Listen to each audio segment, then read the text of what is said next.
Binisita ni Pangulong Ferdinand R. Marcos Jr.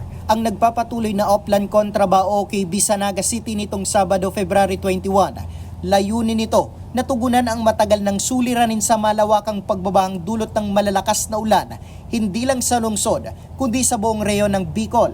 Sa pangunan ng Department of Public Works and Highways, isinagawa ang declogging ng mga kanal at creek, pagtatanggal ng illegal obstructions, pagdedredge ng mga sapa, rehabilitasyon ng pumping stations, at pag-inspeksyon sa mga flood-prone areas. Binigyang diin din ng punong ehekutibo ang pangmatagalang plano upang hindi na lumala ang pagbaha sa lungsod.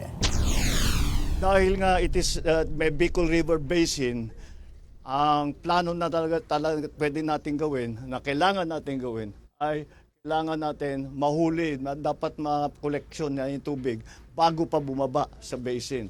Dahil, again, as Mayor Lenny was explaining, this is a landlocked province. And because it's a landlocked province, ang tagal lumabas ng tubig.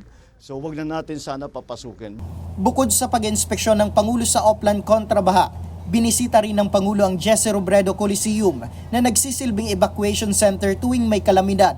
Bilang tugon, personal na inabot ng Pangulo ang 500 million pesos na pondo para sa rehabilitasyon ng naturang pasilidad kay Naga City Mayor Lenny Robredo.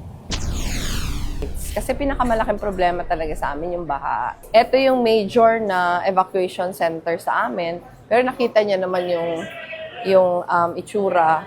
And itong kung saan tayo ngayon, napapalibutan siya ng 3 malalaking barangays na talagang laging lubog sa baha. Samantala, nang matanong kung may kasabay na pag-endorso ang pagbisita, tinawanan lang ito ng Pangulo at sinabing unahin muna ang serbisyo bago ang politika. I think the mayor will agree with me na serbisyo muna bago politika. The most political thing that we did today, I wore my pink socks. Para sa mga balitang totoo at laging bago, Nomar Corporal, Congress News.